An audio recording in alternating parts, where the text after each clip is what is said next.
ये है खुर्जा और न्यू भाऊपुर के बीच का डेडिकेटेड फ्रेट कॉरिडोर का हिस्सा। यहाँ पर आप देख सकते हैं कि किस तरीके का इंफ्रास्ट्रक्चर डेवलप किया गया है।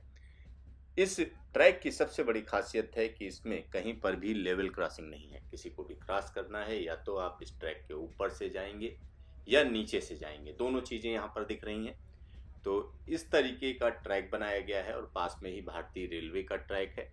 और अब इस ट्रैक पर यानी न्यू खुर्जा और न्यू भाऊपुर के बीच में ट्रेनें जोरदार तरीके से चलने लगी हैं।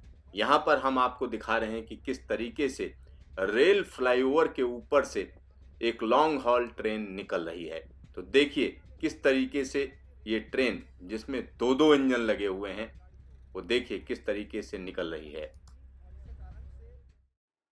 ये रेल फ्लाईओवर ब्रिज है। देखिए नीचे से भारतीय रेलवे की लाइन निकल रही है, ऊपर से मालगाड़ी निकल रही है, जिसमें 12,000 हार्स पावर का एक इंजन निकल चुका है। और देखिए किस तरीके से भरी हुई ट्रेन, लंबी सी ट्रेन है ये लॉन्ग हॉल ट्रेन बोलते हैं।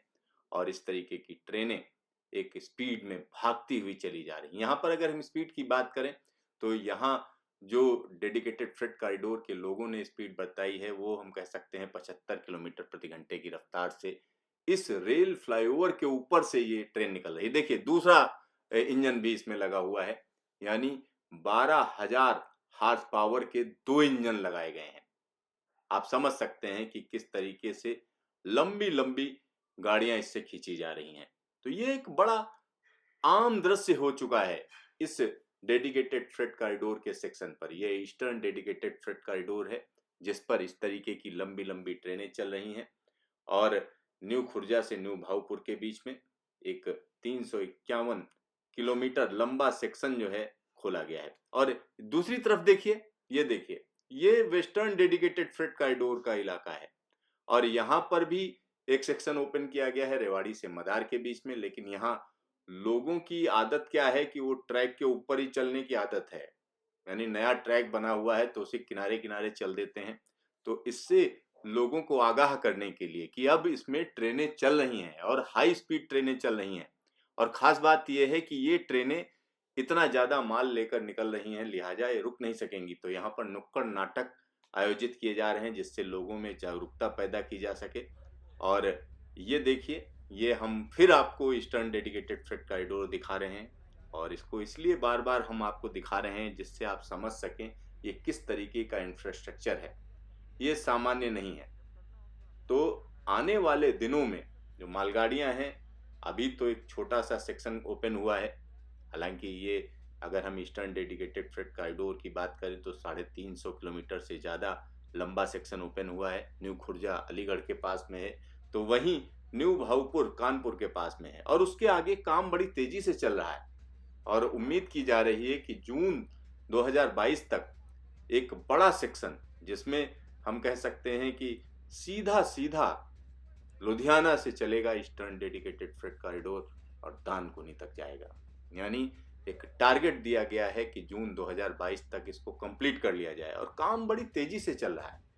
जहां एक तरफ हम कह सकते हैं ईस्टर्न डेडिकेटेड फ्रेट कॉरिडोर पर काम तेजी पकड़ चुका है, तो वहीं दूसरी तरफ वेस्टर्न डेडिकेटेड फ्रेट कॉरिडोर की अगर हम बात करें तो जो रेल मंत्रालय के अधिकारी हैं उनका कहना है कि पालनपुर तक, यानी हम कह सकते हैं मदार से पालनपुर के बीच का रूट पूरी तरीके से तैयार है। अब उस पर ट्रायल चल रहे हैं, मतलब जो कमी बेसी रह गई उसको पूरा किया जा रहा है और कोशिश की जा रही है कि हर हालत में इसको यानी मार्च से पहले पहले ओपन कर दिया जाए, इसका भी उद्घाटन हो जाएगा। और पालनपुर इसलिए महत्वपूर्ण हो जाता है क्योंकि पालनपुर के जुड़ जाने से सीधा सीधा हम कह सकते हैं गुजरात के कई बंदरगाह जुड़ जाएंगे, यानी जहां से सामान लाना आसान होगा। और दूसरी तरफ देखें तो इसके आगे का पालनपुर से जेएनपीटी के बीच में काम तेजी पकड़ चुका है। सूरत के पास में एक बड़े पुल पर काम चल रहा है और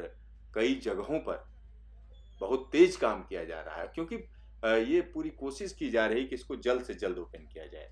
और एक बड़ा प्रोजेक्ट है, 80,000 करोड़ रुपए से ज्यादा की धनराशि इसमें लगी हुई है। जहां एक तरफ वर्ल्ड बैंक ने मदद की है तो अगर हम देखें वेस्टर्न डेडिकेटेड फ्रेट कॉरिडोर की बात करें तो वहाँ पर जापान की जाइका एजेंसी ने लोन दिया है और उससे एक बड़ा फायदा ये होने जा रहा है कि जो माल है खास तौर पर जो हैवी ट्रैफिक इस्तेमाल होता है जिसके लिए खास तौर पर ट्रक बड़े बड़े से ट्रक चलते हैं रोड पर और जिसकी वजह से जो नेशनल हाईवे हैं उन पर लगातार प्रेशर रहता है तो वो प्रेशर काफ़ी हद तक कम हो जाएगा क्योंकि बड़े बड़े कंटेनर जब हजारों हजार टन माल ढोकर एक जगह से दूसरी जगह पहुंचाएंगे तो ट्रकों का काम जो हैवी ड्यूटी ट्रक है उनका काम थोड़ा कम पड़ जाएगा। लेकिन ट्रकों के लिए ऐसा नहीं है, नए एवेन्यूज भी पैदा होंगे। नए एवेन्यूज इस तरीके से कि आने वाले दिनों में जिस तरीके से रोरो सर्विस की बात की जाती है कोंकण में चल रही है, साथ ही साथ दक्षिण भारत के कई इलाकों में चल रही है, तो रोरो सर्विस की भी इसमें पूरी गुंजाइश बनती है क्योंकि जब एक बड़ा सेक्शन ओपन हो जाएगा तो ट्रकों के लिए सबसे अच्छा होगा कि आप सीधा सीधा ट्रेन के ऊपर अपना ट्रक चढ़ाएं और दूसरी जगह ले जाकर उतारें। तो यहाँ पर जो एवरेज स्पीड है, तो अगर एवरेज स्पीड की अगर हम बात करेंगे तो 70-75 किलोमीटर प्रति घंटे की एवरेज स्पीड मिलेगी, यानी अश्योर्ड एवरेज स्पीड की बात की जा रही है। तो एक बड़ी क्रांति होगी हम कह सकते हैं माल ढुलाई में, क्योंकि एक जगह से दूसरी जगह माल पहुंचने में टाइम कम लगेगा। और कोशिश की जा रही है कि अगर हम एक दूर के बंदरगाह की बात करें, जैसे मान लेते हैं कोलकाता बंदरगाह है या मुंबई है, तो वहाँ से उत्तर भारत में खास तौर पर लुधियाना की अगर हम बात करें या दादरी की बात करें, वहाँ तक जो मालगाड़ियाँ हैं वो 24 घंटे के भीतर ही पहुँच जाएं। तो इस तरीके की व्यवस्था होने से फ़ायदा ये होगा कि जो खर्चा बढ़ता है खास तौर पर ढुलाई का, वो कहीं ना कहीं कम हो जाएगा और एक इन्वेंट्री लगातार बनी रहेगी। तो लॉजिस्टिक में एक नया बदलाव आएगा, यानी हर तरीके से बदलाव आएगा। इसमें उपभोक्ता को भी फायदा है, खासतौर पर देश के बिजनेस को भी फायदा है। जो बड़ी बड़ी कंपनियां भारत की तरफ रुख कर रही हैं या मन बना रही हैं, दोनों के लिए एक बड़ा नेटवर्क तैयार किया जा रहा है।